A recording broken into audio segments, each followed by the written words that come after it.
So before we get into the movie, I had a question for you. Okay.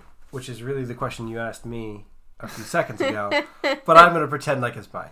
I feel like that's our MO now, so it's fine. I do it consistently. Yeah, so go ahead. So, do you feel as though currently in society we do the same kind of hero worship of the bad person or the criminal? In a lot of cases, especially when the criminal is attractive. Yeah, I would tend to agree with you on that, and it's kind of a horrible thing. The thing that came to mind now, although it's not the first thing that came to mind because we already had a conversation, I said something else, but the thing that came to mind at this moment was Ted Bundy with the Ted Bundy tapes that was recently released. Every Facebook status I saw after that was released was, wow, Ted Bundy's attractive? Like, I'm sorry, did you not watch what he did? Horrible things. Right. Like how is that your takeaway? Horrible things. That was your takeaway, that he was attractive. Which, by the way, he wasn't, if anybody wanted to know. Boston Marathon bomber. Another thing where people found him attractive. I didn't know people found him attractive, but okay. Aaron Hernandez from the Patriots. Yes. I mean, so full disclosure, I lived next door to the courthouse that he went to. I think it was the first time he went to court, I believe. Probably. And there were women outside with signs with like, oh, Aaron Hernandez is beautiful. Marry me, Aaron. Things like that. And I'm like, I mean, granted, I couldn't get to my house, so I was angry as it was because they were blocking my street. But also, like, seriously, those are the signs you're holding. Like, he's a gang member, maybe gang leader, I don't really know, and killed many people. And this is the sign you have? More than 3. So right, and that's the sign you choose to. It's yes. So anyway, I really hate that part of our society. If I'm going to be honest, I hate the whole the media glorifying is to blame. Well, it's not the media is to blame. It's the people, because that's what people want to see. So yes, the media is producing what we want to see for ratings. But the media could hide the photos, and the media could squash the names. Because I don't believe that a criminal's name needs to be publicized for any reason if they're behind bars. We don't need to know that. Well, I think that would lead to a decrease in the amount of incidents because people are not getting into the news anymore. Well, there are, like, I don't remember names off the top of my head, but I know there are school shooters who made videos on social media basically saying, like, I'm going to become famous as the person who killed the most people and things like that. And it's like, if that's their really drive, terrible drive. You want to go with the New Zealand approach, which is just quash everything and say, you know what, we're not going to give you the time of day. Right, but I mean, I think you got to think of it as, in this day and age, becoming famous is something that is easy and attainable. It's to aspire to. Like, people want to be famous. Right, and it's attainable through social media, but it's something that if you're not popular and you don't have friends and whatever, like, if this is the route you got to go, like, people feel like they have to go that way, and it's awful that we give them that opportunity. We should not praise that type of thing by sharing their name. But Bonnie and Clyde from this movie, also aspired to be famous. Bonnie wanted to be a actress, and Clyde wanted to be a musician. Right.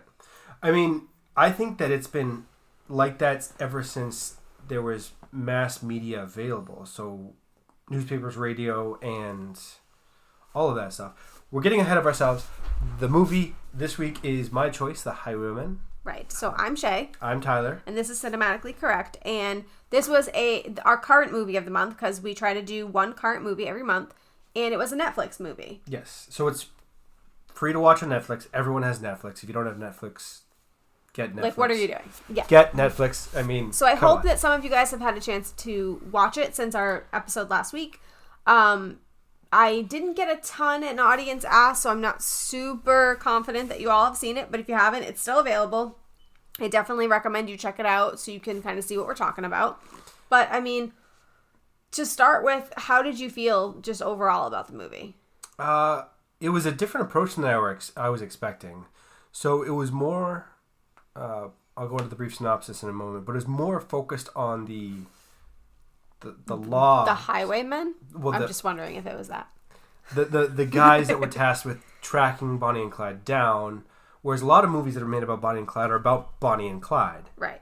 and it's very centric, and they build them up into these larger than life heroic figures, even though they're criminal murderers. The other movies do that, not most this one. other movies will do that. This movie actually doesn't even show Bonnie and Clyde's face until towards the end. Until they get shot in the face. No, you see Bonnie's face in the movie when she killed a cop, like from his point of view looking up.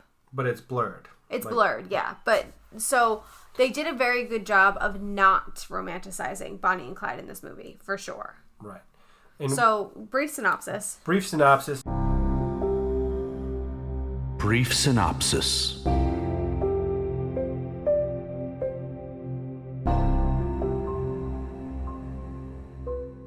This movie's about the Texas Rangers that are tasked with hunting down Bonnie and Clyde and ending their reign of terror in Texas, Oklahoma, Kansas, all of the Midwest states, really.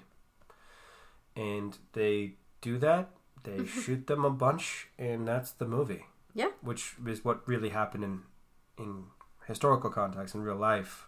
They hunted them down and shot them a lot of times. Right. So I will be honest and say that I don't know a ton about the Bonnie and Clyde history. I did read some stuff, obviously, for this, and I did hear some things from the show American Pickers that we always talk about because I'm obsessed. That's like 6 episodes in a row now. Well, I mean, I can't not say it. Part of it was in Iowa, which American Pickers is from Iowa, and I can't. They I bought can't help the it. Bonnie and Clyde negatives. Right, I can't the help glass it. plates. I can't help it. So I have to be honest about that. But so I did do a little bit of research, and I feel better about some of the feelings I had during the movie that I know you're going to call out. So I just want to preface it. So what feelings are those? I'm teasing that now. So anyways, so the beginning of the movie, I will say that I don't have a lot to go on there because there was a lot of history things put in there. Like one thing, Ma, the Ferguson, the governor. Yeah. So I tried to read about her.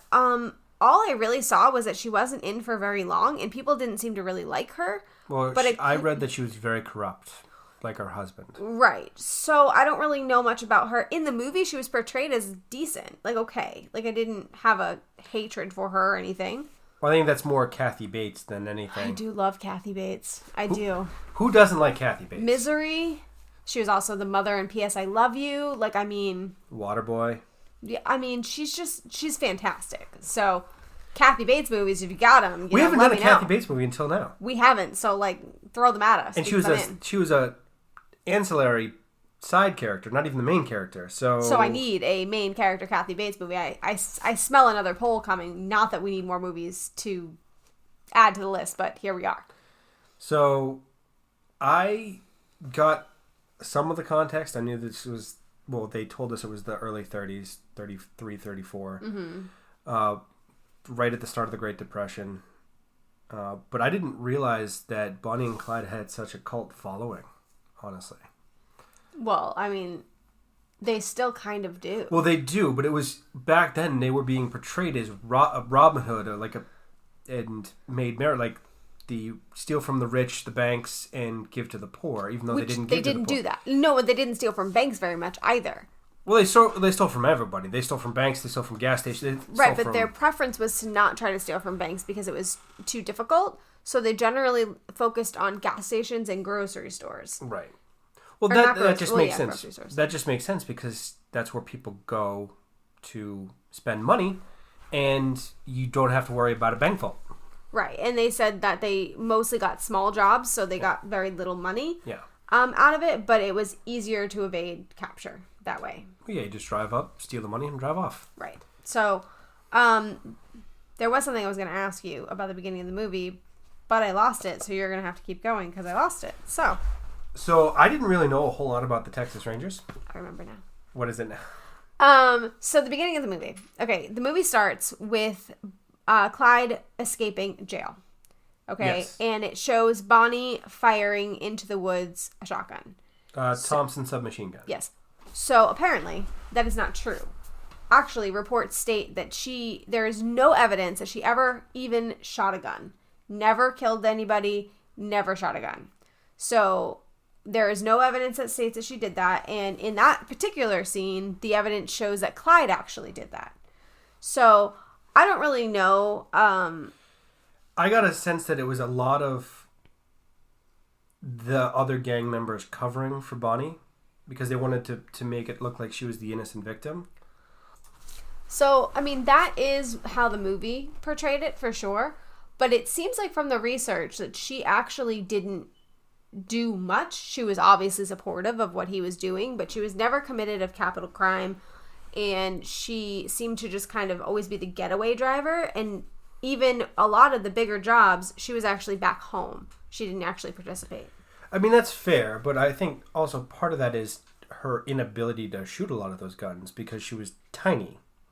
Well, okay, I mean, she was 4'11" and 90 pounds. Let's infuriate the tiny people. I mean, every episode we got to pick a group of people. So, I mean, here we go. And for the record, I'm a tiny person. So yes, you were small. You are 5'1.5". Thank you very much. Yes, so 2 inches taller than Bonnie. But yeah, she was a tiny person, and a Thompson submachine gun is a .45 caliber pistol round. I mean, the BAR is a big old machine gun. It's just, I don't think she could have done it.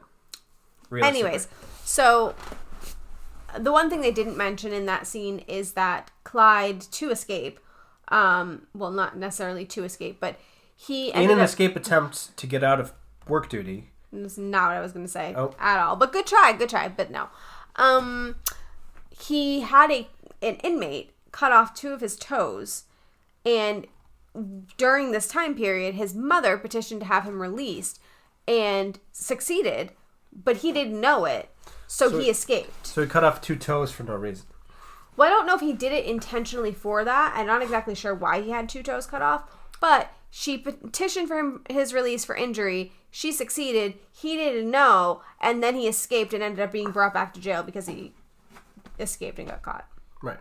So, funny story. And then he was never able to drive with a shoe on ever again, which is why they found him with a shoe off in the car. Yes. And I just think it's a little strange that this movie portrayed it like he escaped from jail and then they were on the run, because it's not the case. He actually was paroled. Right. After killing a man in jail. Well, yeah.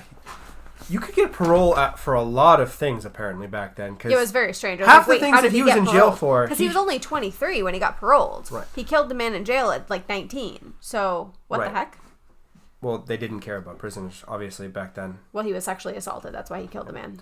Well, I don't know, because if you did that kind of stuff today, you're never seeing the light of day. No. You're going to jail for 50 years, and sorry... that's just your life now. We're talking about Bonnie and Clyde, where this is focused on the Highwaymen. So it's Woody Harrelson is the second character after you meet Kevin Costner's character, which is Hamer, who is apparently the most well-respected Texas Ranger of all time. Right. Most celebrated and decorated. They meet up. They're both well past their prime. They're both old and retired and decrepit old men. Kevin Costner can't shoot. He goes out and tries to shoot the bottles with the kids and sucks at it. They get in his car and then they just drive around chasing them for the movie. Basically. So, I mean, let's talk about them as characters, because really, I will be very honest, there's not a lot of action in this movie. So we really do need to focus on the acting, the accuracy, and the final scene, of course. Right. But one thing I have to say...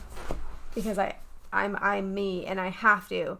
This originally was supposed to be Robert Redford and Paul Newman, and my heart skipped a beat, and I think I actually screamed a little bit when I saw that, because if anybody hasn't seen, we did a Robert Redford / Paul Newman movie.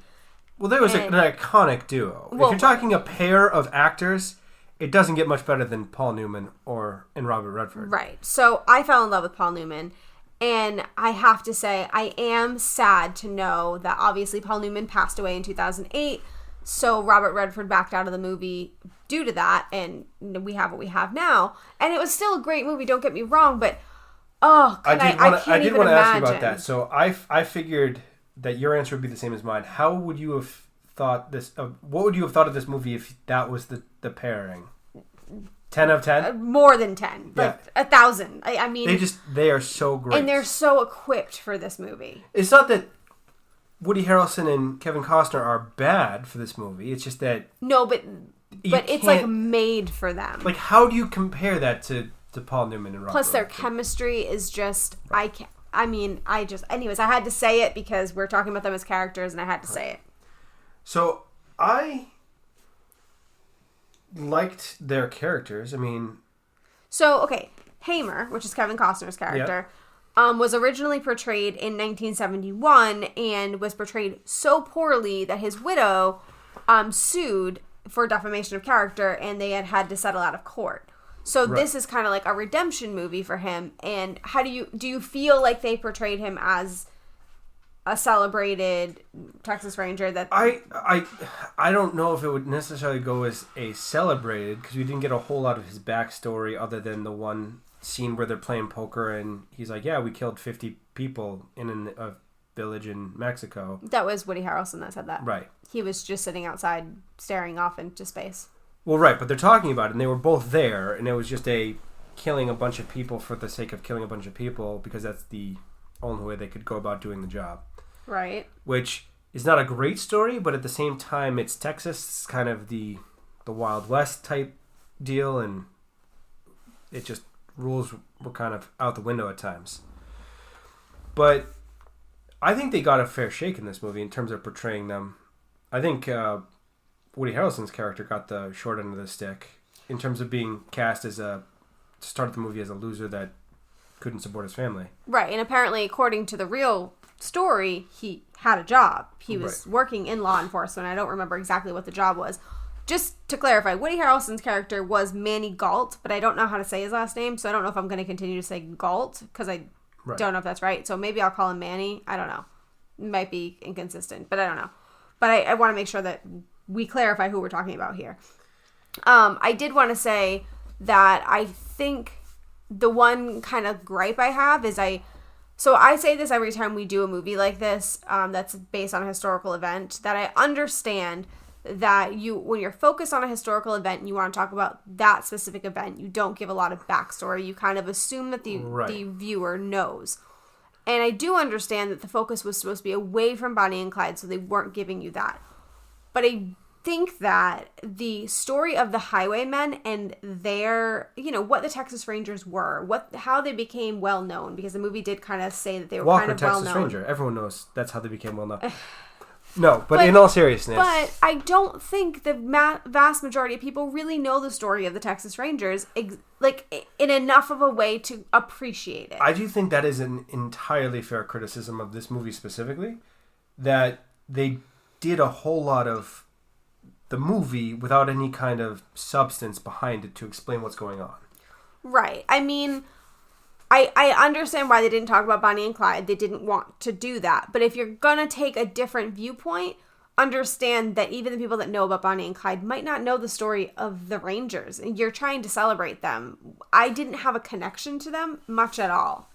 I agree with you on that. I mean, as a history person, I didn't know a whole lot of the backstory. And I knew some of the basics, but it was still kind of hard for me to connect to the two characters. Right. Because it's just like... I know Walker, Texas Ranger. Well, it's two guys in a Ford driving around the middle of Texas for the most of this movie. Right.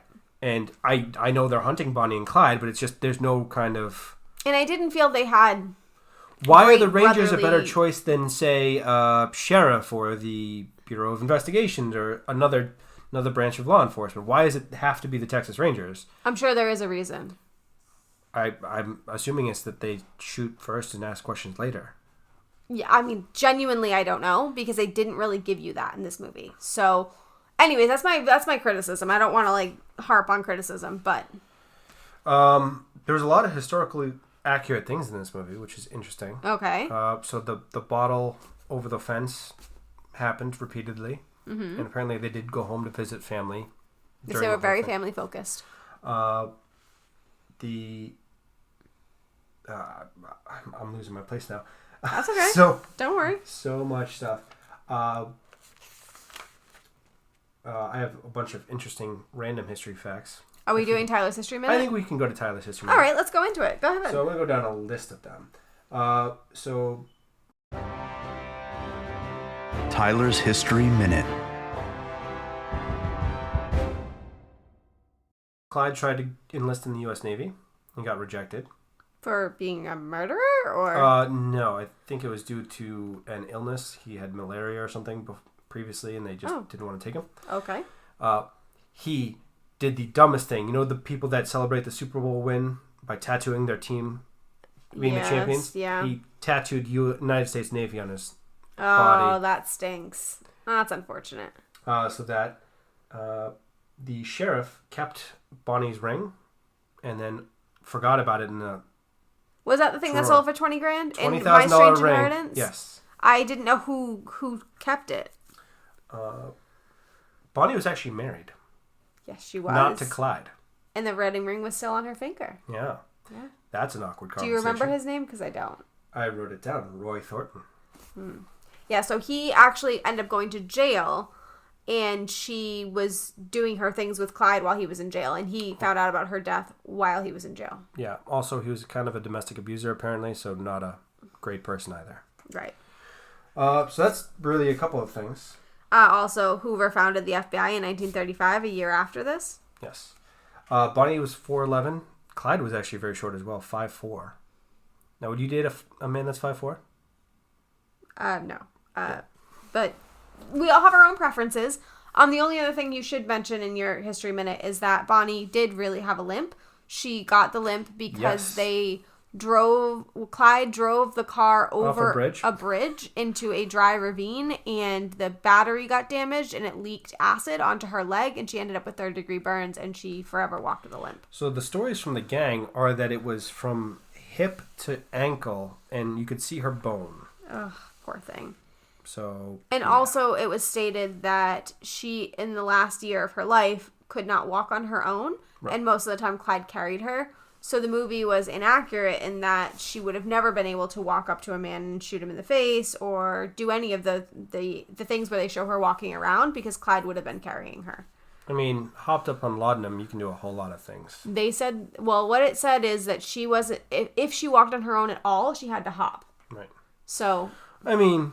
But anywaed, so Tyler's History Minute is over. That's it. That's my History Minute for this movie. Okay. Do you have anything else you want to add to the movie? No, not really. I'm surprised, because usually with history movies, you are like all about that life. I did like that this movie didn't make them the heroes, Bonnie and Clyde, the heroes of this movie. So it's not the hero worship of the wrong person. Right. Oh, the one thing before we go into any audience ask or anything like that is I did want to talk about the final scene. So in the final scene of the movie, it happens the way it happens in real life, that they end up ambushing Bonnie and Clyde.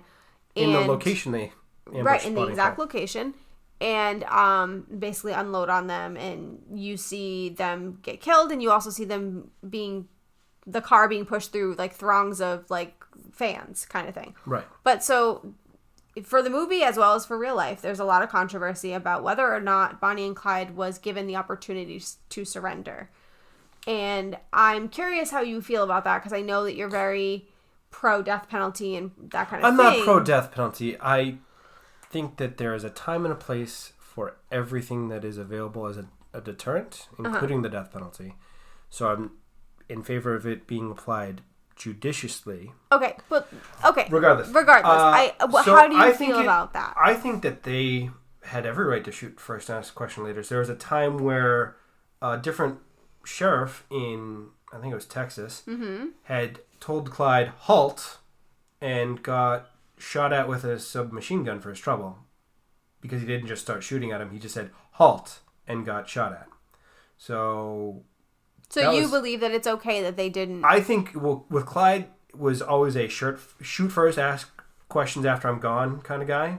So now, I don't know how true that is. So I don't have a problem with them doing it the way they did. Okay, but according to the research that I did, apparently, Clyde was known, as well as Bonnie, I guess, to try not to kill if they could. So I guess they kidnapped a lot of people, and if they got what they wanted and they were able to do what they wanted to do, they let them go unharmed. And, well, I'm talking if they had a scrape where they just had to get away quick. Well, right. But I'm just saying, like, for example, the person who embalmed them, they ended up kidnapping him at one point, and they were able to let him go, and they asked him to please take care of them when they died. And he, in fact, took care of them when they died and said it was really hard to embalm them because of how many holes were in their body. Yeah, they got shot all to hell. Yes. Like a lot of times. Right. But with the knowledge that Bonnie may not have done anything, she just was supportive of the situation. I don't know how I feel. They were going to try to spare her, and they obviously... They would have tried, but you can't spare someone through that many bullets. Right. So, I mean, I don't know. I mean, there's so many conflicting reports about whether or not they did try, whether or not she did anything wrong. Like, there's a lot of things. There's just so many conflicting reports. We weren't there. We don't know. Yeah. But it's an interesting controversy, and I think it is fueled by the cult following that they have. I mean, I wouldn't necessarily really have a problem with it given the circumstances. I mean, sometimes you just got to do what you got to do. Right, no, I agree. And I'm sure that they had guns in that car and they were going to shoot if they had the opportunity to do so. Oh, the after pictures where they pulled out hundreds of, maybe thousands of rounds of ammunition and multiple different guns. Right. They were armed to the teeth in that car. Right. So, I mean, anyway, I just wanted to ask that question. But anyways, we do not have a ton of audience ask just because I think it's a relatively new movie and people have not seen it yet. But because we do it, we're going to do it. Audience asks.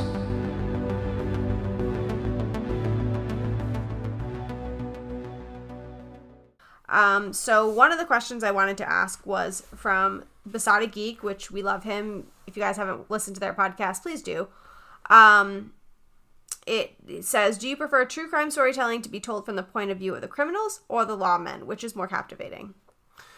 I think the lawmen, honestly. You do?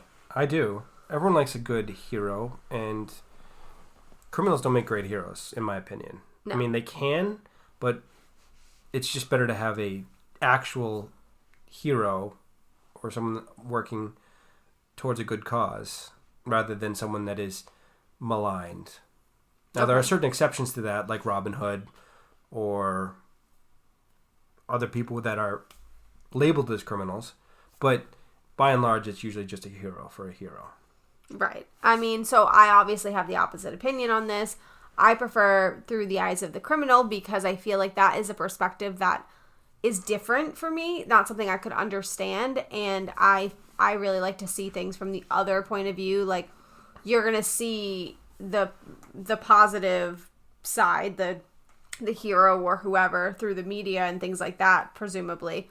But it's very often that you don't get to see the criminal's perspective and like how they were thinking, and even though what they were thinking was wrong, like why in their warped mind did they think it was okay, or did they think they needed to do it? Like, I find that more interesting. In what way did you get to that wrong decision that you made? Right. I find the psychology behind that very interesting, and I don't know. I just like that. I'm into true crime, so I can't help it.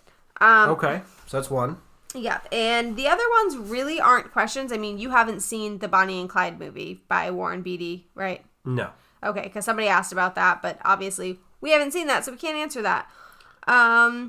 So somebody said, Michael Steves said, I really enjoyed the movie, except that they didn't focus at all on Bonnie and Clyde, so we didn't get to know them. There was no emotion associated with the killing scene. It was just like, okay, they're dead now. Which, I mean, I kind of agree with that. I mean, we needed to connect to somebody, and they didn't give us anyone to connect with. Well, I think that's more a problem with the not connecting to the lawmen or the highwaymen. Right. Really. That's who they were trying to connect to, and I think they did fail a little bit there. Right. They had, this whole movie was not about connecting to Bonnie and Clyde. So to say that you didn't connect to them, that's like saying you didn't eat an orange because you had an apple. That's not what you were doing. Right.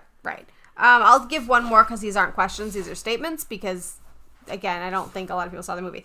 This is by someone named Mahesh. Says, I really liked the movie all the way through. The best part was the friendship between the two great stars of the film. At the end, he allows his buddy to drive.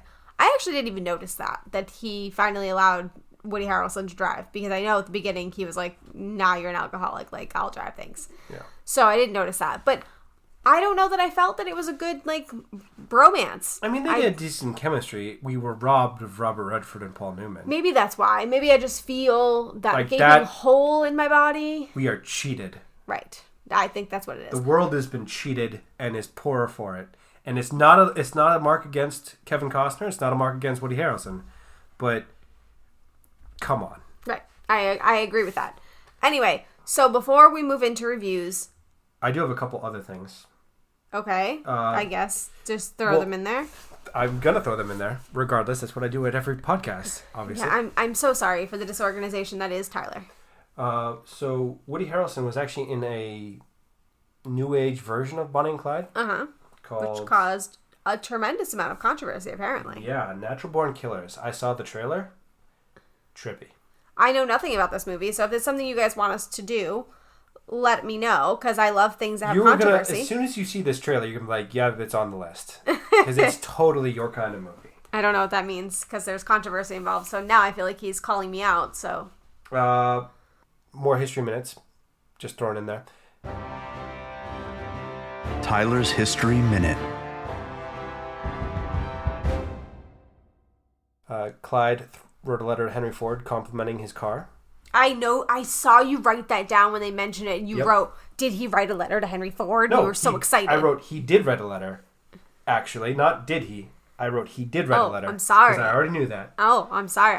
I didn't know you knew. And then someone tried to steal pieces of the dress from that Bonnie was wearing and Clyde's trigger finger.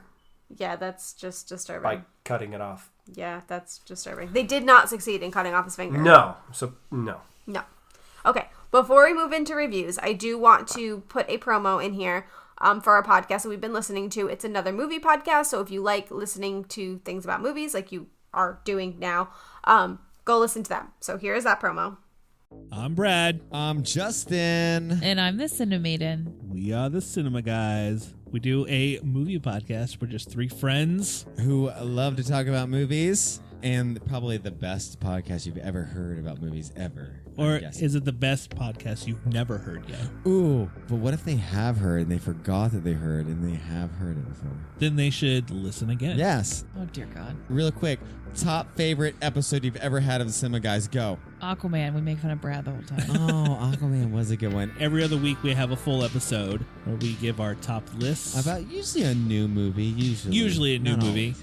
You know, we always give at-home recommendations at the very end. But my favorite is our fun little lists. banter in I between. think the lists are the best thing that we do. Our lists are fun. I love to make lists about movies. Just head over to wearethecinemagays.com and you can subscribe, contact, listen to the show, all of that.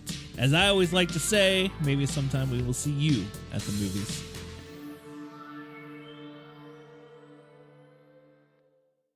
Anyways, so I needed to get that in there because it was supposed to be in last week, and I'm really, really sorry, but it is there now. And now we can move into reviews. Reviews.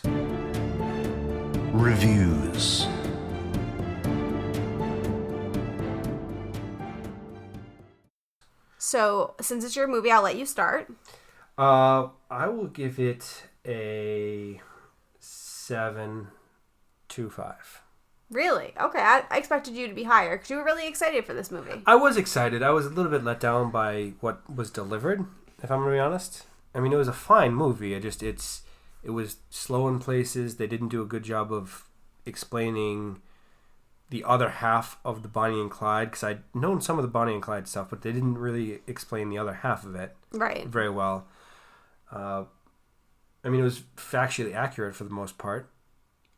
Except for the things that I noted, but there's no perfect movie in terms of historical accuracy. There is creative license. Right. So I did like the realism for a lot of the movie, but I have to go with 7.25, which is in line with Rotten Tomatoes and audience score, but I'll let you go with your rating. I mean, I was going to say a 7, and I actually thought I was going to be low compared to you, mostly because it was slow. I know I mentioned that while I was watching the movie. And I didn't feel like I connected to anybody. I needed a little bit more of a story. I know that they really wanted to focus on this event, but I needed more. I didn't connect. Well, they needed like 10 minutes of more character development for the two Texas Rangers. Right. Just give me Paul Newman and Robert Redford. I mean, whatever you can do. So anyways, that's... Well, the Rotten Tomatoes was 55%. Okay. And audience score was 78%. So we're We're right in there. In the range of tolerance. So. I didn't actually look that up. So I did want to mention that Netflix released their numbers and said that in its first month, 40 million households had watched it. So, that sounds like a good number. I don't really have a reference for, like, what generally Netflix movies has, but it seemed like it was a pretty good number. I mean, I would guess probably. Yeah. 40 million sounds like a lot to me. Do 40 million people want to listen to my podcast? Because I'm in. Like, I'm in. Totally sold on that. But anyways, so I think that's it for this movie, right? I know it was a little bit of a chaotic mess. Thank you for bearing with mostly me. It generally is when he does history movies, so I'm sorry in advance. But next week is my movie, so it should be a little bit more together. We are doing Mother. It's a Korean movie. Was recommended to us. From Train to Busan. Yes.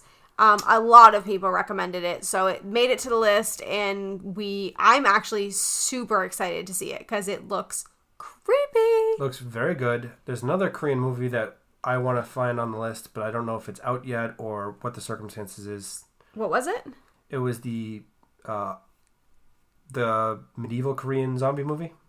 I don't even know what that is, so I'm going to have to go do some Google search after this. But anyways, if you guys have not seen Mother, look it up. It is not the Jennifer Lawrence movie, just to clarify. It is a Korean film. So if you need links or anything like that to know what actual film is, please message me on Twitter at CinematicallyC or Instagram at CinematicallyC, because we don't want you watching the wrong film and then come to this very confused. You will be very confused. Yes. Anyways, so I guess I already plugged our social media unintentionally, but we also have a Facebook group, Cinematically Correct's listener group. And I need to thank Jake at Athens Music for our intro and outro. And please watch Mother to come back and listen and chat with us next week. And understand what we're saying. Thank you.